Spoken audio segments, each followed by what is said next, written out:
Hombres de valor, dice ese canto, amados hermanos.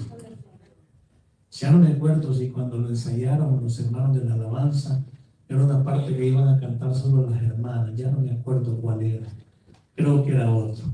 Pero les decía ayer que ensayaban, hagamos el reto, porque aunque dice hombres de valor, se refiere a hombres y mujeres, jóvenes y niños también, así como la edad del hermano Aarón, de la hermana Katy, que han recibido a Jesucristo, han sido bautizados en agua, también nos incluimos, hombres de valor que Dios quiere para expandir su reino aquí en la tierra. Amén. Vamos a pasar a los niños a la escuela dominical. Pasan con la hermana Carmelina.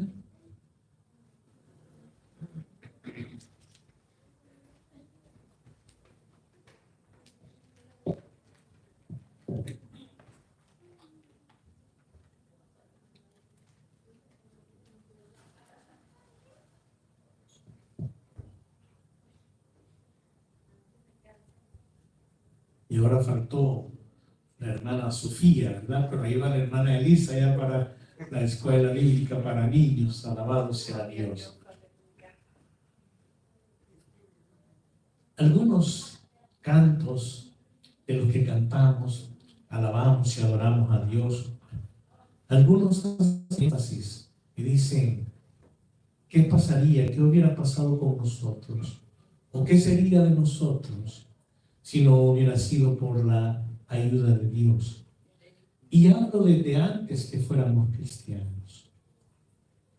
Creo que fue ayer que tuvimos una explicación bastante interesante con respecto a lo que la palabra de Dios nos habla sobre la predestinación de Dios. Y tratamos de explicar para que no hubiera confusión, porque al fin y al cabo hay personas o hay pastores, predicadores y maestros que lo entienden de diferente manera. Una manera bien sencilla como yo la pongo es esta. Y usted escuche, hermanos, en esta mañana y usted tome su propia conclusión. Yo voy a dar la mía.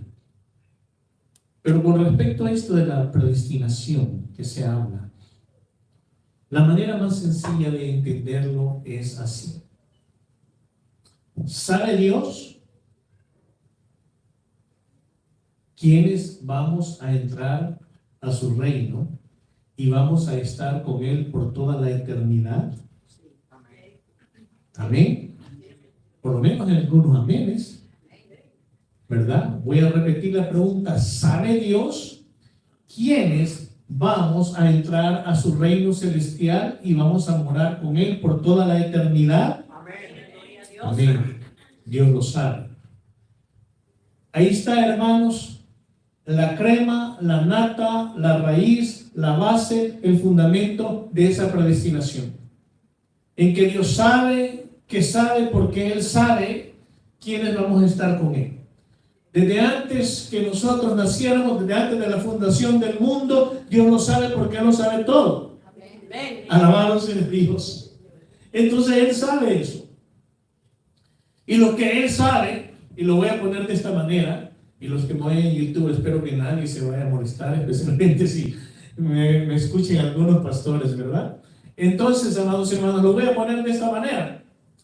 En su infinito conocimiento, en su infinita sabiduría, en su infinita soberanía, que Dios sabe y conoce perfectamente todo, desde antes de la fundación del mundo, de la creación de la tierra, de la creación de los seres humanos, Él lo sabe todo.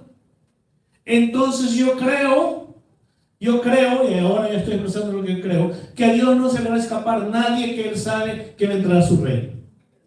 ¿Entendió esto, hermano? Y lo estoy poniendo en esas palabras. A Dios no se le va a escapar nadie que Él sabe que va a entrar a su reino. Es decir, Él va a hacer todo lo que Él va a hacer para que esas personas lleguen a Cristo, o si son cristianos se han apartado para que vuelvan a Él. Él lo sabe, Él es perfecto, así lo creo yo. Y usted medite sobre esto y sienta ser privilegiado. Entonces, ¿qué pasaría si no hubiéramos tenido esa ayuda, ese apoyo de Dios desde que nosotros nacimos? Yo puedo darle un breve testimonio y no le voy a poner drama para que no vaya a decir, el pastor está poniendo dramático quizás para que lloremos.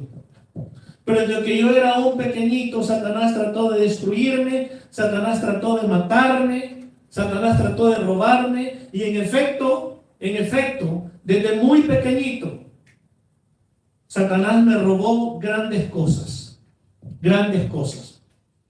Primeramente mis padres, desde que yo tenía 6 años nada más. Y de ahí para allá fue una situación continua en que viví a través de ataques de Satanás. Yo ni siquiera era cristiano. Ataques de Satanás feroces contra mi vida en más de una ocasión.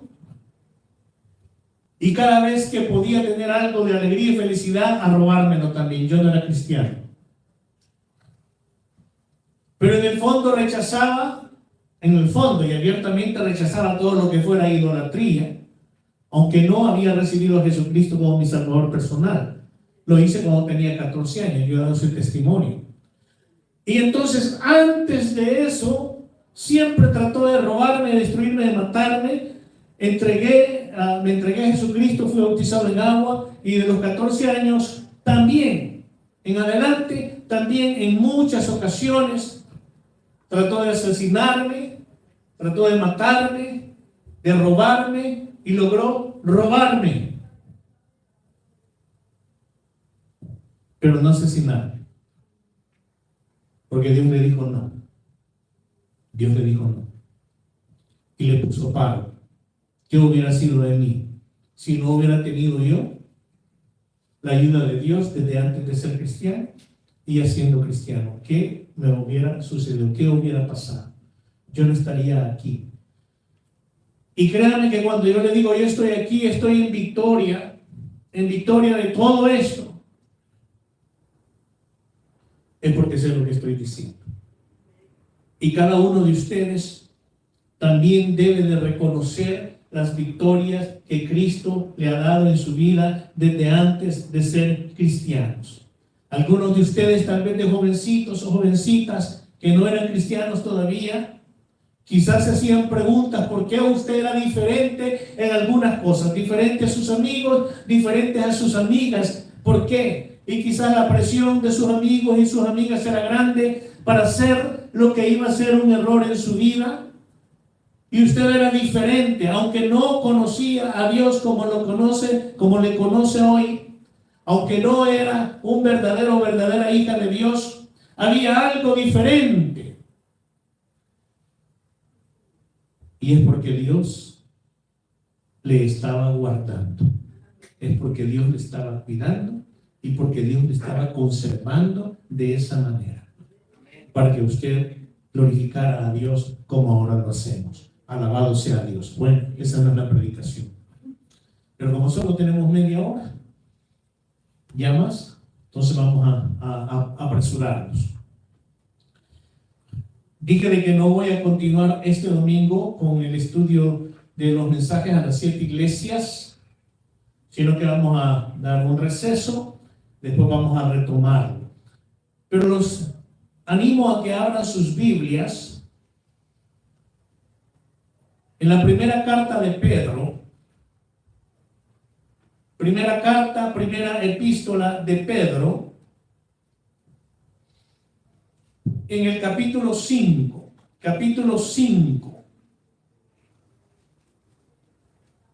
Primera de Pedro, capítulo 5, comenzando en el versículo 1, vamos a leer bastante, no necesita ponerse de pie, pero si quiere hacerlo, puede hacerlo. Primera de Pedro, capítulo 5, versículo 1 en adelante. Dice: ruego a los ancianos que están entre vosotros, yo anciano también con ellos, y testigo de los padecimientos de Cristo. Voy a hacer una pausa aquí y aclarar algo bien importante. Cuando Pedro está hablando a los ancianos, no se está refiriendo a todos los ancianos de la iglesia, se está refiriendo a los siervos de Dios, se está refiriendo a los ministros de Dios. Está refiriendo a los que por llamado de Jesucristo le sirven a Dios y le sirven a Jesucristo en la iglesia. A esos ancianos se está refiriendo en este caso. Usted lo puede estudiar.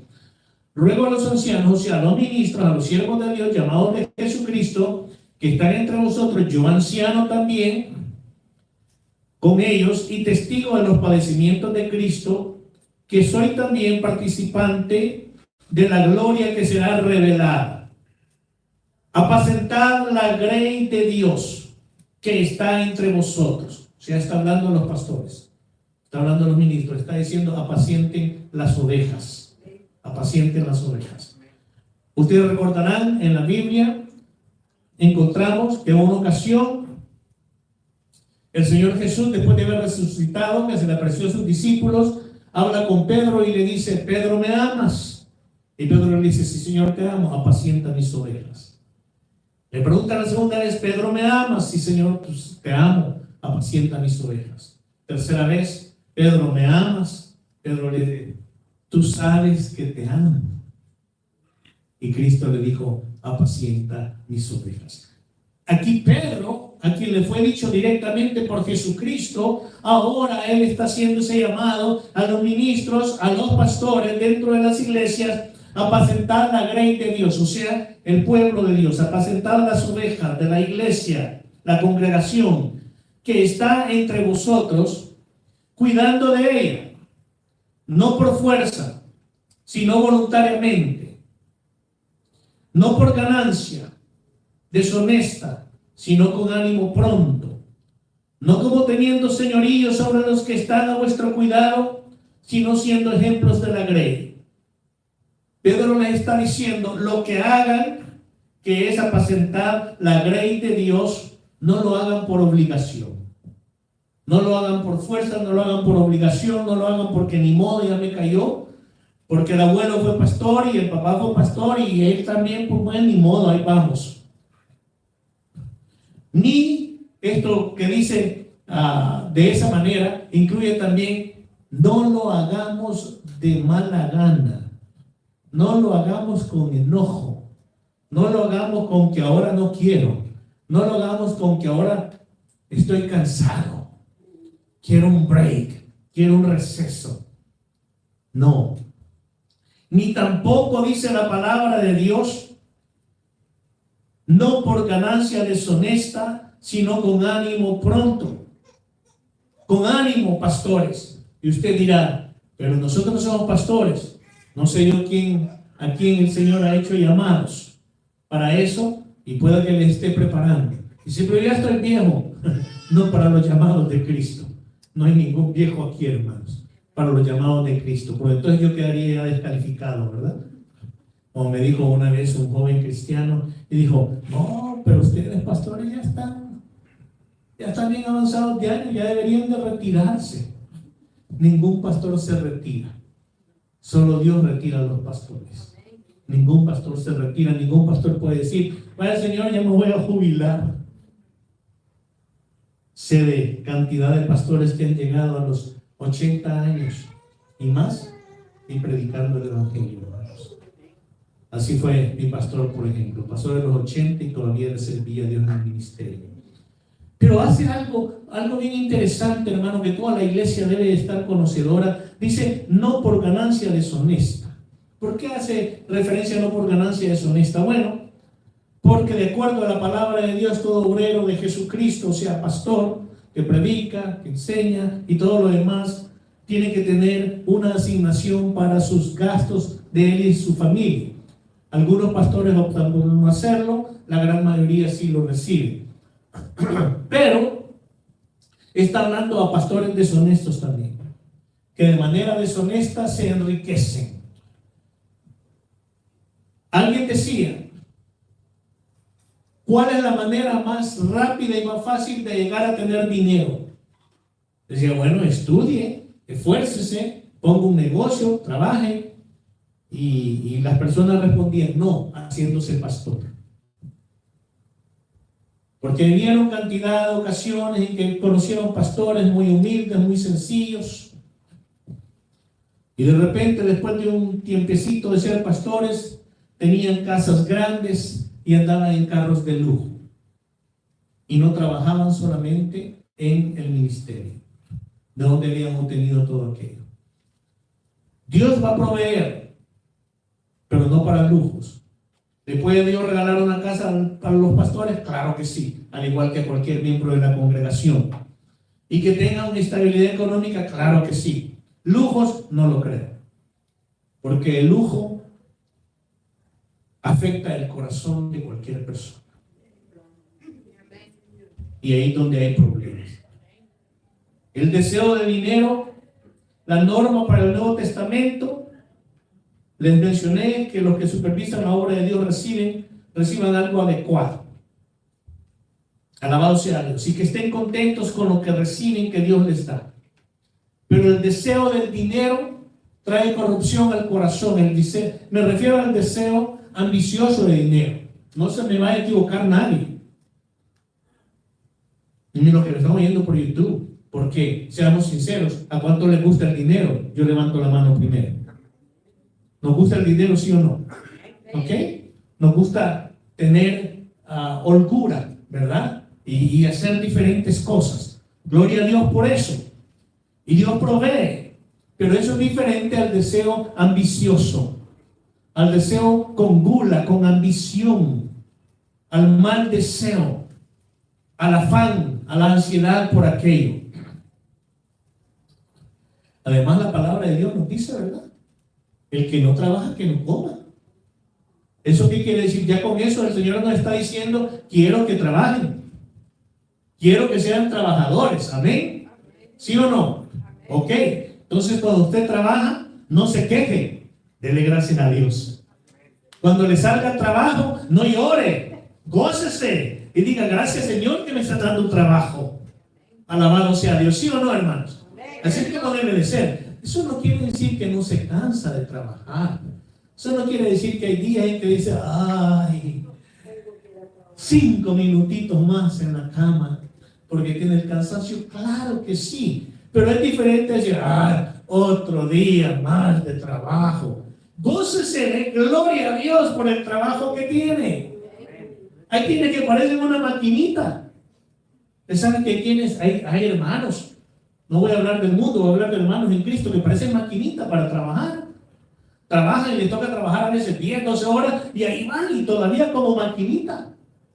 Y llegan a sus casas y llegan súper activos todavía. Y todavía quieren hacer algo, gloria a Dios. Pero todo lo que hagamos, hagámoslo con gozo y con alegría, dándole gracias a Dios. Entonces nosotros trabajamos, nosotros nos esforzamos, algunos estamos retirados, hacemos trabajo de otro tipo. ¿Verdad? Si usted quiere puede decir, el pastor está retirado, no hace nada. El pastor, ¿qué hace? Apacienta la grey de Dios. Trata con la iglesia, con los planes, con la organización, con los hermanos, con la oración y todo lo demás, hermanos. Amén. Pero gracias a Dios que estoy retirado también. Pero cuando fue mi tiempo de trabajar, nunca lloré, nunca me quejé. Le decía al hermano José, le hacía el comentario, creo que el viernes, hubo un tiempo, estábamos jóvenes, teníamos como 24 años con la hermana Carmelina y trabajábamos en Watsonville todos los días, íbamos y veníamos, nos levantábamos a las 5, teníamos que estar allá a las 7 de la mañana, regresábamos como a las 4, 4 y media en el tráfico horrible del 17, llegaba a la casa de la mañana, me iba a trabajar y salía como a las 10 de la noche. Y al siguiente día de mañana otra vez, 5 de la mañana, y le daba gracias a Dios por el trabajo, no me quejaba.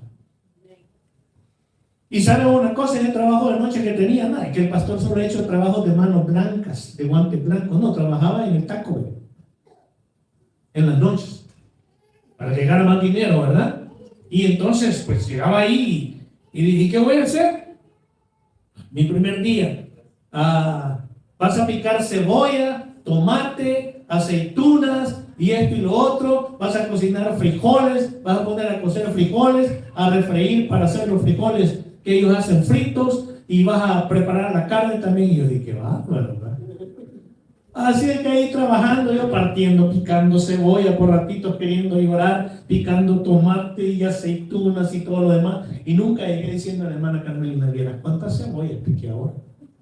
¿Vieras cuántos tomates, aceitunas y cuántas palanganas grandes hice de frijoles y de carne? No, ¿sabe lo que hacía? En ese entonces nos regalaban, era la práctica de los restaurantes fast food, No le vendían la comida al trabajador, sino que la regalaban, y todavía las bandejas que habían, porque alguien decía, mire, deme un burrito de carne, y se equivocaban y se lo hacían de frijoles, entonces no lo quiero de frijoles, lo quiero de carne, entonces lo ponían en una bandeja, le dije un taco con crema y todo lo demás, pero no estaba dando regular, lo ponían en la bandeja, le dijo tal cosa, todo, eran bandejas llenas, y al final del día, al final en la noche, hacían la cuenta, y en lugar de tirarla, le decían a los trabajadores, ¿quieren llevar?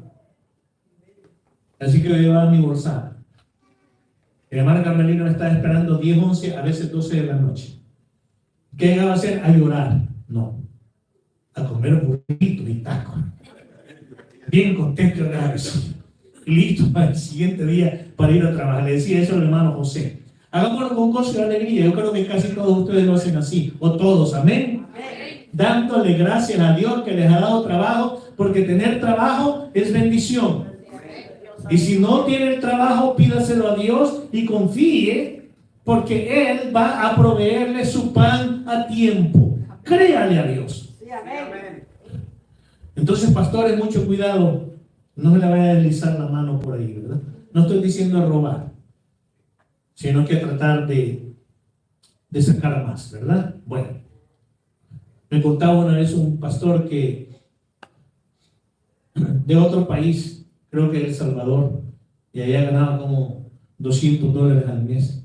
Llegó a Estados Unidos y se fue metiendo en la iglesia y quería pues predicar y le daban la oportunidad. Entonces quería que le dieran un salario de que estaba predicando, y le preguntaron, ¿y cuánto quiere, hermano? $6,000 al mes.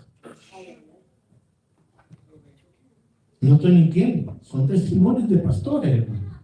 Qué tremendo, ¿verdad? Entonces es como debemos de servirle a Dios. Pero yo quiero llegar a esta parte que dice aquí, igualmente jóvenes, están sujetos a los ancianos. Y ya expliqué esto de ancianos, ¿verdad? Al resto de los ancianos de la iglesia hay que guardarles respeto. Se está refiriendo a los ministros, a los pastores. Y todos sumisos unos a otros. Quiere decir, todos humildes los unos con los otros. Nadie sintiéndose superior porque tal vez gana mucho más, ni nadie sintiéndose inferior porque gana menos, sino que todos sumisos unos a otros, amorosos, obedientes. Esto es lo que más nos cuesta a los cristianos, pero es lo que nos está diciendo nuestro Padre Celestial a través de Pedro, y nos dice, revestidos de humildad, revestidos de humildad. Porque Dios resiste a los soberbios y da gracia a los humildes. Revestidos de humildad, porque Dios resiste a los soberbios y da gracia a los humildes. Le voy a decir algo bien interesante. La palabra revestidos aquí, la palabra usada en griego, y usted puede decir la palabra usada en griego revestir, es ekombuma. Ekombuma. Esa es la palabra griega para revestir. Y usted cómo sabe. Hermano, mire, fíjese, si usted quiere, aquellos que les gusta meterse en la Biblia y estudiar más, usted puede comprar su Biblia en español y hebreo, o su Biblia en español y griego. Y entonces ahí le hace énfasis en las palabras para que usted pueda entender. Entonces, revestir quiere decir ponerse, fíjese bien, una especie de manta blanca alrededor, una especie como de sábana, como de toalla blanca alrededor. Esa es la palabra usada para decir revestidos, revístanse, revestir, esa especie de manta blanca alrededor.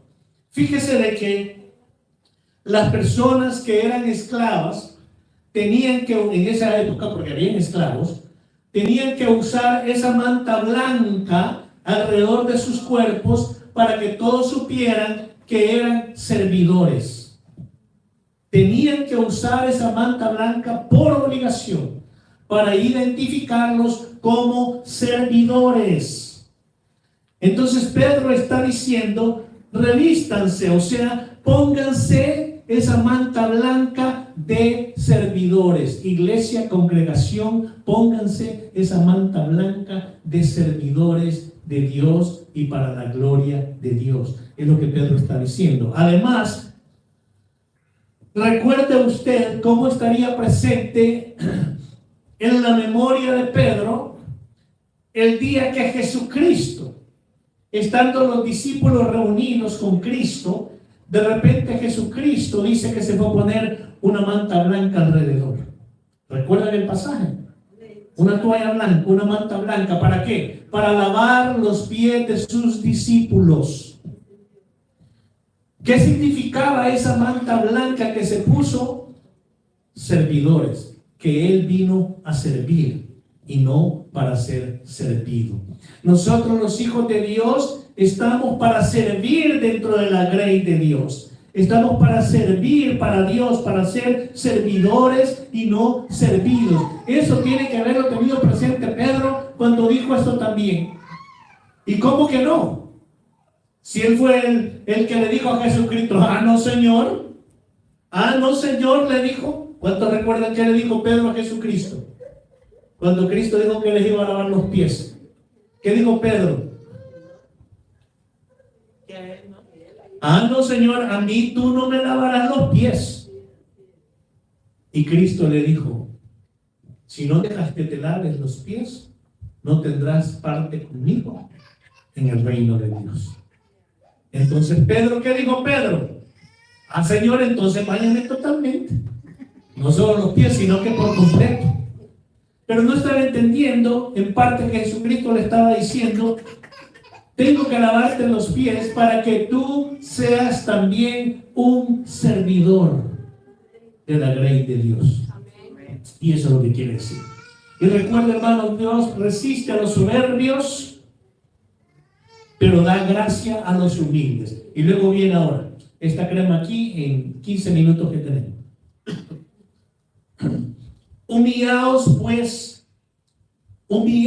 pues, bajo la poderosa mano de Dios, para que Él os exalte cuando fuere el tiempo, echando toda vuestra ansiedad sobre Él, porque Él tiene cuidado de vosotros. Oiga, qué tremendo es esto. Nos está haciendo un llamado a que nos humillemos bajo la mano poderosa de Dios. ¿Qué quiere decir esto? Si usted puede decir, sí, yo me humillo delante de Dios. Humillarse delante de Dios quiere decir, Señor, reconozco que sin ti yo no puedo. Reconozco que te necesito en todo. Reconozco que dependo de ti, Señor. Eso es humillarse delante de Dios. Reconocer que Él es suficiente para nosotros, que nosotros no somos suficientes, no somos autosuficientes, que nosotros no podemos lograrlo. ¿En qué términos?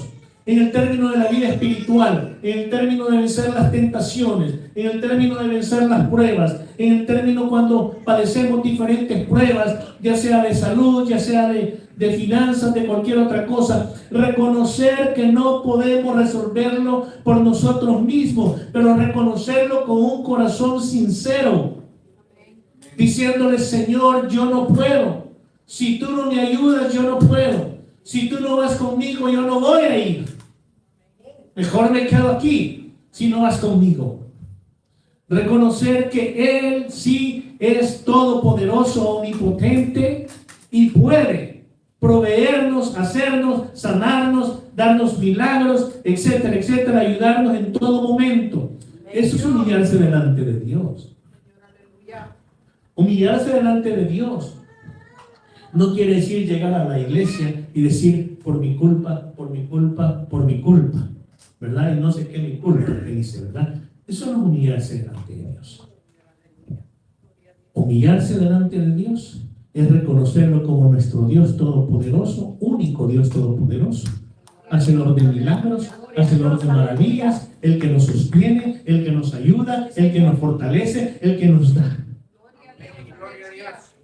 Mire cuánto dinero gané ahora porque trabajé tanto. Dale gracias a Dios, mi hermano, porque es Dios quien te lo proveyó.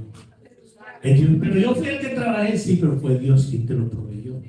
Si tenemos esa actitud de yo, yo. Y me sané porque yo fui al mejor doctor y porque me dieron las mejores medicinas. Eso no es humillarse delante de Dios. Humillarse delante de Dios es reconocerlo, honrarlo, temerle, respetarlo y amarlo con todo nuestro corazón, con toda nuestra alma y con todas nuestras fuerzas, hermanos. Y luego dice, ¿y cuál es una manera, oiga hermano, aquí quería llegar? ¿Y cuál es una manera como nosotros nos humillamos delante de Dios? ¿Cuál es una manera como usted se puede humillar delante de Dios? Aquí está. Echando toda vuestra ansiedad sobre Él. Echando toda vuestra ansiedad sobre Él. Porque Él tiene cuidado de vosotros.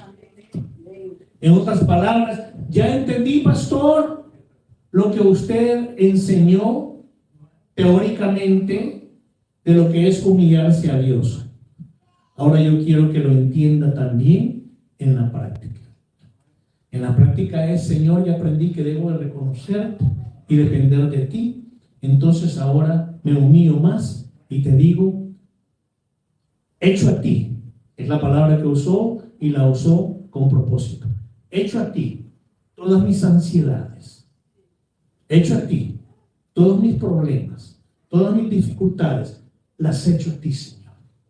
Así dice la palabra de Dios. Te lo voy a leer una vez más. Echando vuestra ansiedad sobre Él. ¿Sabe una cosa? La palabra usada significa, por ejemplo, cuando cargaban a algún animal de carga, entonces usaban esa palabra, echarlo sobre el animal, echarlo, tirarlo, ponerlo, depositarlo completamente y dejarlo que sea cargado de esa manera. Liberate de esa carga, no tenés por qué llevarla vos. No estoy haciendo una alegoría diciendo así como vemos a Dios. Dios es santo y perfecto, ¿verdad? Pero Él mismo está diciendo con esa libertad, con esa seguridad, humíllense, echando sus cargas sobre mí. ¿Por qué? ¿Por qué? ¿Por qué Dios está diciendo, échenlas, echen vuestra ansiedad? La ansiedad llega al ser humano por diferentes razones. Por un examen que va a tener en la escuela y no se siente preparado, por un nuevo trabajo que va a comenzar, por una nueva posición en su trabajo, por un problema económico que le llegó, por un problema que están teniendo sus hijos, por un problema en el hogar o cualquier otro tipo de prueba, llega la ansiedad. En la mayor parte de veces, cristianos y no cristianos abren la puerta a la ansiedad. Dios nos dice esta mañana, hermanos, entreguémosle todo aquello que nos causa la ansiedad. Entreguémosle la ansiedad y todas las cosas, todas las razones, todas las causas que le están provocando a usted ansiedad, échenlas delante de Dios, entrégueselas a Dios. Humíllese de esta manera delante de Dios. Y Dios le dice, háganlo, porque yo cuido de vosotros. Háganlo, porque si lo hacen, yo voy a cuidar de vosotros. Yo me voy a encargar de todas esas situaciones y no van a tener más la ansiedad. Eso es lo que está diciendo. Por eso dice, porque Él tiene cuidado de vosotros. Y esa es fe también. Si nosotros creemos en Dios, si nosotros tenemos fe de que Él es amor y que nos ama, si de veras creemos que el amor de Jesucristo es tan grande que entregó su vida en un madero, en una cruz por nosotros, que derramó su sangre santa por nosotros, y gloria a Dios que resucitó al tercer día y ascendió a su reino y está allá a la diestra del Padre en su trono celestial.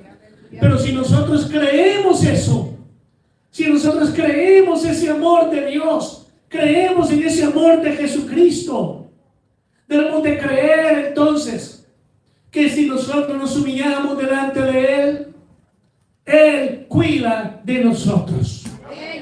Despojémonos de la carga. Despojémonos de la ansiedad. Renuncia a la ansiedad.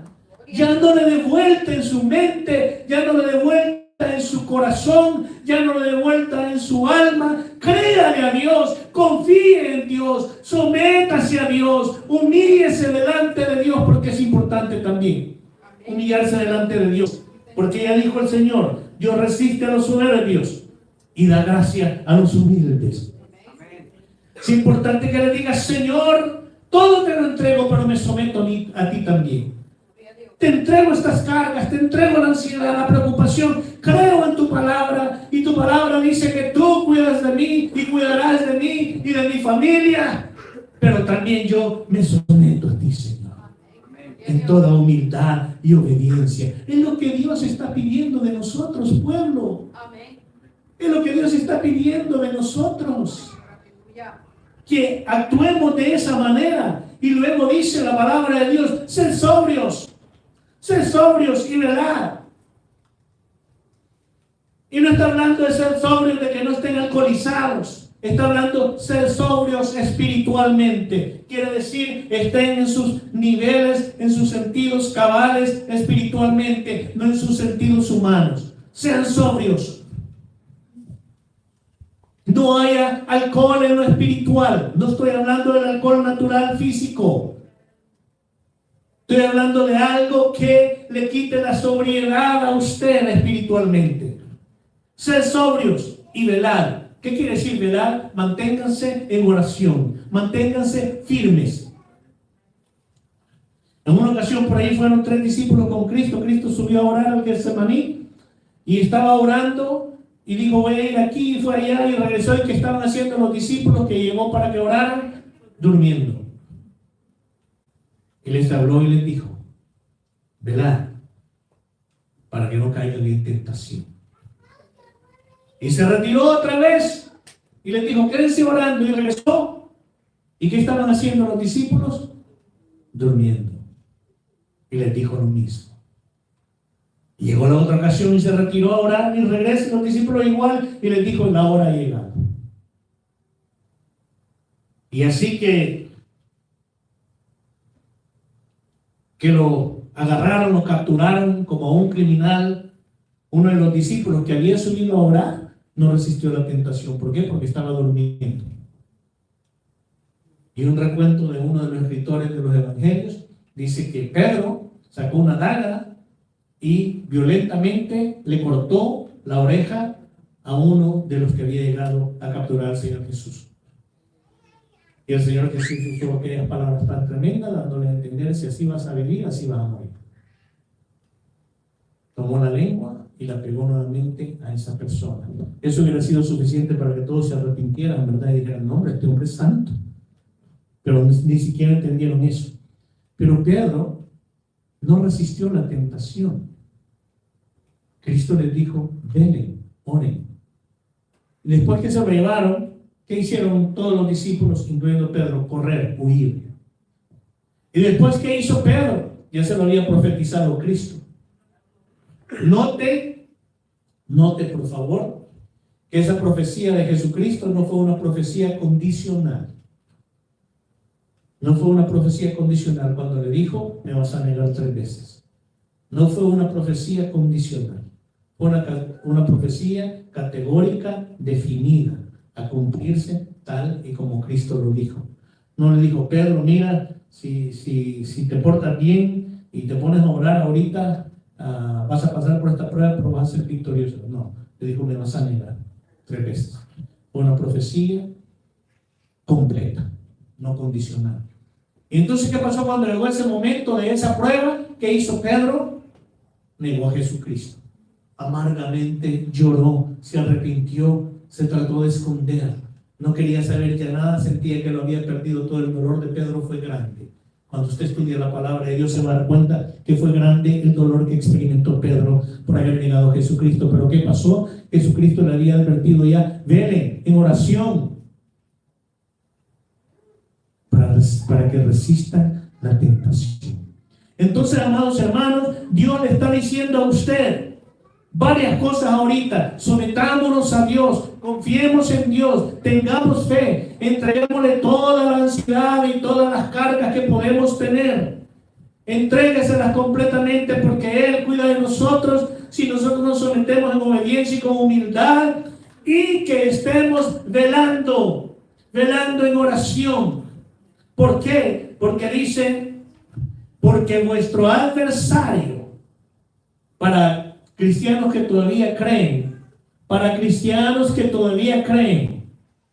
que si no se meten con el diablo, quiere decir, si no predican el evangelio, si no son tan fieles a Dios, el diablo no les va a hacer nada. Eso no es lo que la palabra de Dios dice. Cristo está diciendo, porque vuestro adversario, el diablo, como león rugiente, anda alrededor buscando a quien devorar. Anda buscando devorar a los hijos de Dios. Al cual resistir firmes en la fe, sabiendo que los mismos padecimientos se van cumpliendo en vuestros hermanos en todo el mundo. Entonces debemos de orar, velar, resistir, para que cuando lleguen esos ataques de el que anda como león rugiente buscando a quien devorar, no pueda hacernos daño, hermanos. No pueda hacernos daño.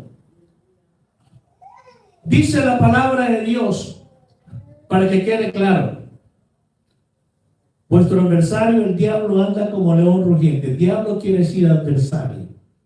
Las interpretaciones o traducciones de diabolos, quiere decir adversario, quiere decir enemigo, quiere decir engañador. Y ese es el mismo que es la serpiente antigua y el león de fuego.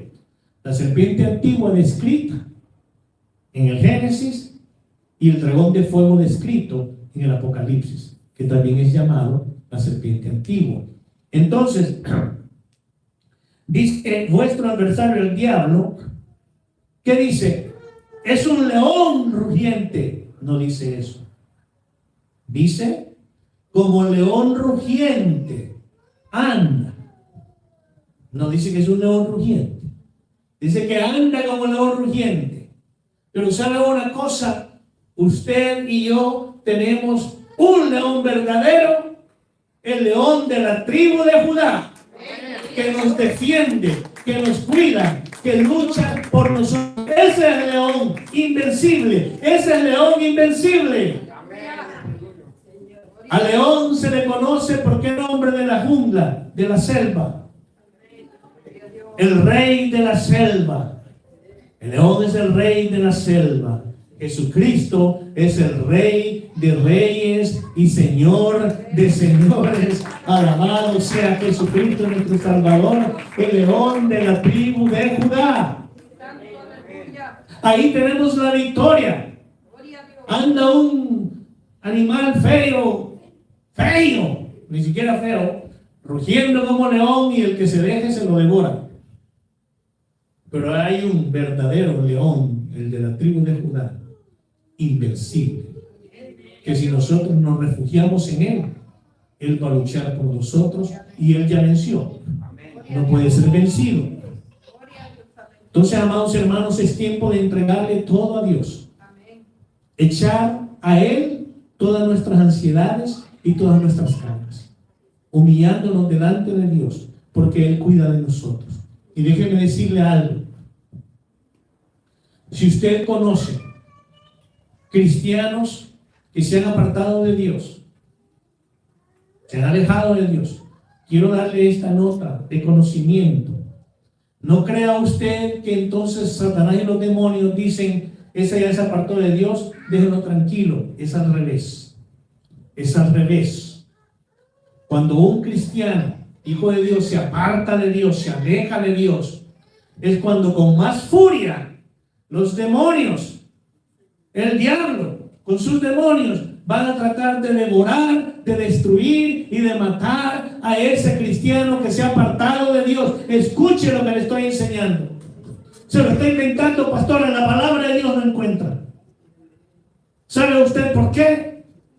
Porque lo que van a hacer es destruirlo, que muera, porque si muere alejado de Dios y en pecado, sabe Satanás que el alma de esa persona va para el lago de fuego el lago que arde en azufre y fuego para toda la eternidad. Lo saben. Y van a tratar de destruirlo y hasta de matarlo antes de que un hijo de Dios llegue y le diga: regresa a Dios, regrese a Cristo, y ese cristiano se arrepienta de su vida de pecado y vuelva a Dios y vuelva a Jesucristo. Van a tratar de destruirlo más rápido hasta de quitarle la vida. Ponga atención a lo que le estoy diciendo. Por eso dice la palabra de Dios también, que si hay alguien que se ha apartado de Dios y alguno de ustedes lo trae de regreso a los caminos de Dios, cubrirá multitud de pecados. Alabado sea Dios. Téngalo presente, no se detenga, no se quede callado. El tiempo está cerca, Cristo viene pronto. Gloria sea a Cristo. ¿Cuántos creen que Cristo viene pronto? Alabado sea Dios. Y sabe una cosa, hermano, por aquellos cristianos que dicen: Señor, todavía no venga, dame tiempo, porque antes quiero conseguir ciertas cosas y esto y lo otro, y bueno, qué sé yo qué. ¿Qué es lo que nos dice la palabra de Dios al respecto, amados hermanos? Dice: y el Espíritu y la esposa dicen: ven. Y el que oye diga: ven. Es un llamamiento a los que están perdidos. Eso no es Cristo, ven. No se confunda. Ya le voy a leer la otra parte. Esto es un llamamiento. El Espíritu y la esposa dicen: ven, ven. Te estás alejado de Dios, ven, regresa. No has conocido a Dios, ven, entrégate. Dice: y el que quiera tome del agua de la vida gratuitamente. Ahora oiga lo que dice el último versículo de la Biblia. Ciertamente este es Cristo. Ciertamente vengo en breve. Amén. Bueno, unos 3 amenes aquí, ¿verdad? Ciertamente vengo en breve. Amén. Amén. Y dice, entonces aquí es la iglesia, aquí somos nosotros. Sí, ven, Señor Jesús. Él dice: ciertamente vengo en breve. Y el pueblo de Dios, los cristianos, respondemos: amén. Sí, ven, Señor Jesús. Ese debe de ser nuestro deseo. Esa debe ser nuestra actitud. Y eso nos va a motivar, nos va a llenar, nos va a ayudar y hasta dar temor, para que guardemos nuestra santidad y nuestra salvación. Y para que llamemos a aquellos que no han venido a Dios todavía ni recibido a Jesucristo, a que vengan. Como dice aquí: ven. Y aquellos que se han apartado de Dios y de Jesucristo, que les digamos también: ven, hoy es el tiempo. Cristo dijo que viene en breve. No esperemos, hermanos. Pónganse de pie. Vamos a hacer una oración. Si usted está en esa situación, repita lo que yo digo o ponga sus propias palabras. Padre Celestial, gracias por tu palabra, Señor. Mi Dios amado, queremos humillarnos delante de ti, ser humildes y no soberbios, tener fe y no negarla,